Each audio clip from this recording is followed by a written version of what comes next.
My name is Chitra Goswami and this video is for the summary of lesson number 70 and the name of the lesson is hygiene. The objective of the lesson is that you are going to introduce the idea of dirt you cannot see, that are germs, and your students will learn to talk about their own habits or actions that are hygienic or unhygienic.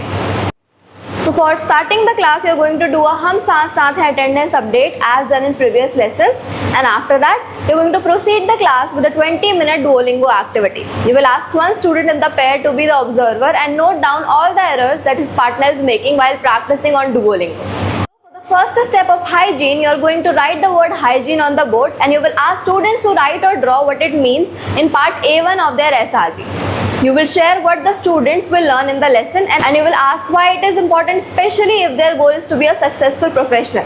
You will write on the board cleanliness is godliness and you will ask students what they have understood by this statement. You will collect all the responses and repeat those that help steer the lesson. And you will introduce the words like hygiene, hygienic and unhygienic. Second step, you will ask the students for some examples of hygienic and unhygienic and you will ask students to discuss part A2 of their SRB. You will ask what makes something hygienic or unhygienic. Step 3, you will ask the student to discuss part B in pairs and you will take responses for that. For the fourth step, you will talk about food hygiene, hand hygiene and oral hygiene. Now for vocabulary practice, you are going to play hot potato. Each student will write 2 sentences. First, their hygienic habit. Second, one habit that they need to make hygienic. Students stand in a circle with a facilitator in the middle and the facilitator is going to throw the ball towards one student. The student catches the ball and speaks their sentences. Then the student trades places with the facilitator and they throw the ball towards another student. The second student catches the ball and speaks their sentence. And you can let the students play as long as time permits.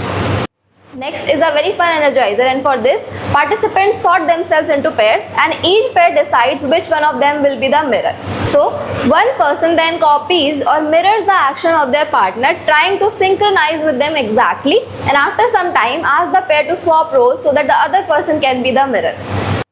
The second part of the lesson is gig economy, and the objectives of this lesson are that students understand the difference between gig and salaried jobs and students see the advantages and disadvantages of gig jobs. So for starting the lesson, you are going to ask a few questions from the students. The first question is, who do workers receive their payment from? The second question is, how often do they receive it? And the third question is it same for all the jobs?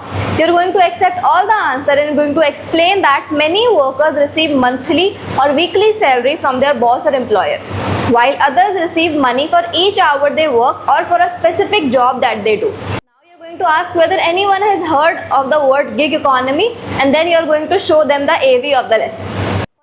Step, you are going to ask the students what is gig economy, and after the students have shared their response, you are going to explain that gig jobs can refer to the jobs at a big company, for example Ola driver or Swiggy driver, or jobs you do on your own, for example a gardening or barber. It means that instead of working a set number of hours every week and receiving a salary, you go when you are available and a client needs you and you get paid accordingly. We will ask students to open their SRBs to lesson number 70 part B. They can work with a partner to read the job description in activity A and discuss whether or not they are gig jobs. You will call on students to share their answers.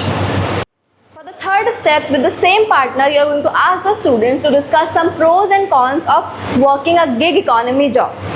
You are going to see the activity B of their SRBs and then you will call on students to share their responses. Later, you are going to ask one question from the students. The question is, do you know someone who works in the gig economy? What is their experience like? For the fourth step, you are going to conduct the wrap-up in the form of stand-up and sit-down activity, and you will acknowledge the students for all their hard work and dedication, and then you will conduct the pledge. Thank you so much.